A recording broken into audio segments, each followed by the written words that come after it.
वृंदावन में एक संत जी रहते थे। श्री कृष्ण के बहुत बड़े भक्त थे। उनका एक छोटा सा 8 साल का शिष्य था। वह एक अनाथ बालक था, इसलिए गुरुजी ने बचपन से ही उसे संभाला, उसे अपनी शरण दी और उसका पालन पोषण किया। उस बालक के अंदर कृष्ण भगवान से मिलने की बहुत ही ललक थी। वह गुरुजी से कान्हा जी की कथाएं सुनता था और कथाओं के माध्यम से उसे कृष्ण जी से इतना लगाव हो गया कि वो उनके साक्षात दर्शन करना चाह रहा था।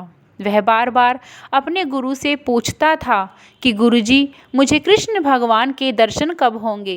तब गुरु ने एक बार उसे कह दिया कि तुम गाय चराने वन में जाया करो। कृष्ण भगवान भी गैया चराने वन में ही जाते थे, तो तुम्हें वहाँ पर कृष्ण भगवान के दर्शन हो जाएंगे। वह रोज प्रतिदिन आश्रम की गायों को चराने के लिए लेकर जाने लगा, लेकिन उसे कृष्ण भगवान के दर्शन नहीं हुए। एक दिन उसने अपने गुरु से पूछा, गुरुजी, मैं तो गाय भी चराने जाता हूँ, लेकिन मुझे अब तक कृष्ण भगवान क्यों नहीं मिले। तब गुरुजी ने कहा कि तुम यमुना पार जाकर गैया चराया करो। वहाँ कृष्ण भगवान गैया चराने अवश्य आते होंगे और तुम्हें वहीं पर उनके दर्शन होंगे। गुरुजी के कहे अनुसार वह बालक अगले दिन यमुना पार गया और वहीं पर गैया चराने लगा, लेकिन उसे फिर भी कृष्ण भगवान के दर्शन नहीं हुए। उसने अगले दिन फिर गुरुजी से पूछा कि गुरुजी, मुझे कल भी कृष्ण भगवान के दर्शन नहीं हुए, क्या वे अब गैया चराने नहीं आते। तो गुरुजी ने कहा कि आते हैं, लेकिन भगवान अपने भक्तों की परीक्षा लेते हैं। तुम अपना नित्य कर्म करते रहो, तुम्हें एक दिन भगवान के जरूर दर्शन होंगे। गुरुजी को कुछ दिनों के लिए आश्रम से बाहर जाना पड़ा।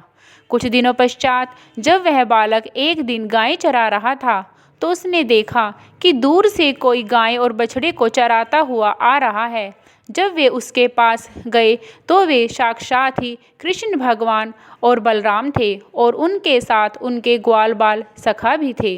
बालक ने कहा कि कान्हा, आप इतने दिनों बाद यहाँ गैया चराने आए हो। मैं आपकी प्रतीक्षा में कब से यहाँ आता हूँ कि मुझे आपके दर्शन होंगे। भगवान ने कहा, आओ बैठो, मिलकर बातें करते हैं।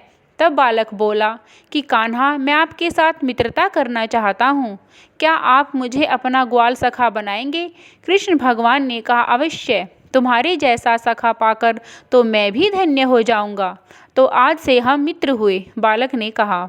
कृष्ण भगवान के सखा कुछ दाल बाटी बनाने का सामान भी साथ में ले रहे थे। उन्होंने सबने मिलकर वहीं भोजन बनाया और खाया। कृष्ण भगवान ने उस बालक से कहा कि कल जब तुम आओगे तुम भी दाल बाटी की सामग्री लाना और यहीं पर सब भोजन बनाकर खाएंगे। उसने कहा, ठीक है। अगले दिन वह दाल बाटी की सामग्री लेकर गैया चराने गया। वहीं पर उसे फिर से कृष्ण और बलराम के दर्शन हुए।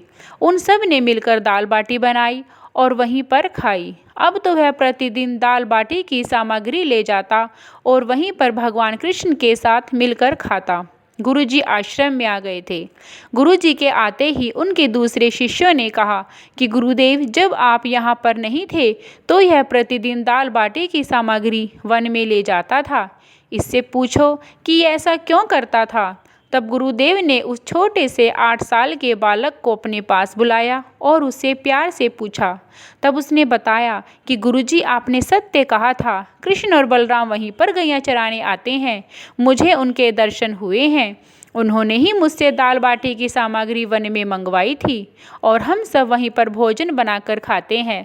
दूसरे सभी शिष्य उसकी इस बात पर हंस पड़े, परंतु गुरुदेव को उसकी बात पर विश्वास था, क्योंकि वह बालक कभी भी झूठ नहीं बोलता था। तब गुरुजी बोले कि तुम दाल बाटी की सामग्री लेकर जाओ और कृष्ण भगवान से कहना कि मैं भी उनके दर्शन करना चाहता हूँ, क्या वे आश्रम में आकर हमारी सेवा स्वीकार करेंगे। उसने कहा, ठीक है, मैं अपने कृष्ण सखा से पूछ लूँगा। वह फिर चला गया। बालक ने कृष्ण भगवान से पूछा कि मेरे गुरुजी भी आपके दर्शन करना चाहते हैं, क्या आप कल हमारे आश्रम में आएंगे। तो कृष्ण भगवान ने कहा कि नहीं, मैं वहाँ नहीं आ सकता। मैं तुम्हारे गुरु को दर्शन नहीं दे सकता, क्योंकि उनमें अभी तुम्हारे जैसी निष्काम भक्ति नहीं है। यह सुनते ही वह नन्हा सा 8 साल का बालक उठकर चलने लगा। कृष्ण भगवान ने कहा, अरे क्या हुआ सखा, तुम कहाँ चल दिए। तब वह बालक बड़ी मासूमियत से बोला कि जब आप मेरे गुरुजी को दर्शन नहीं दोगे तो मैं भी आपसे मित्रता नहीं करूँगा और ना ही आपसे मिलने यहाँ आया करूँगा। कृष्ण भगवान उस बालक के भोलेपन पर मोहित हो गए और कहा कि ठीक है सखा, कल अपने गुरुजी को यहीं ले आना, मैं उनसे यहीं मिलूँगा, लेकिन मैं तुम्हारे आश्रम में नहीं जाऊँगा। तब वह बालक बोला, ठीक है, कल मैं अपने गुरुजी को अपने साथ ले आऊँगा। उस बालक ने आश्रम में जाकर सारी बात गुरुजी को बताई। गुरुजी ने कहा, ठीक है, जैसी भगवान की इच्छा। अगले दिन वह बालक अपने गुरुजी के साथ दाल बाटी की सामग्री लेकर वन में गैया चराने आ गया। तब वहाँ एक अद्भुत करिश्मा हुआ। कृष्ण बलराम और उनके ग्वाल सखा उस नन्हे से बालक को तो नजर आ रहे थे, परंतु उसके गुरुजी को वहाँ पर कोई भी नजर नहीं आया। वह बालक कृष्ण भगवान से बातें करने लगा। तब उसके गुरुजी बोले, तुम किससे बात कर रहे हो? यहाँ पर तो कोई भी नहीं है। बालक बोला कि गुरुजी, यहाँ सामने कृष्ण और बलराम बैठे हैं, मैं उन्हीं से बातें कर रहा हूँ और उनके साथ उनके सारे ग्वाल बाल भी हैं। तब गुरुजी ने कहा, लेकिन मुझे तो यहाँ किसी के भी दर्शन नहीं हो रहे। तब वह बालक बोला कि हे कान्हा, यह क्या लीला है? आप मुझे तो नज़र आ रहे हो, लेकिन मेरे गुरुदेव को नहीं। यदि आप ऐसा करोगे तो मैं यहाँ से उठकर चला जाऊँगा। तब कृष्ण भगवान बोले, नहीं नहीं सखा, ऐसा मत करना। दरअसल तुम्हारे गुरुजी की भक्ति अभी तुम्हारे जैसी निश्चल नहीं है, इसलिए मैंने उन्हें दर्शन नहीं दिए। लेकिन सिर्फ और सिर्फ तुम्हारे कहने से मैं तुम्हारे गुरुजी को भी दर्शन देने को तैयार हूँ। ऐसा कहते ही कृष्ण भगवान ने गुरुजी को अपने और बलराम जी के और अपने ग्वाल सखा के दर्शन कराए।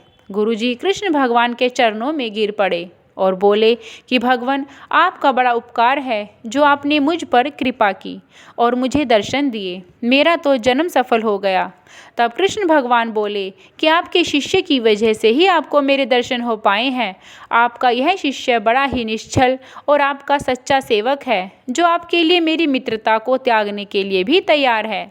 तब गुरुजी और उस नन्हे से बालक ने भोजन बनाया और कृष्ण बलराम को भोग लगाया और फिर आपस में मिल बांट कर खाया। उसके पश्चात कृष्ण भगवान वहाँ से अंतर्ध्यान हो गए।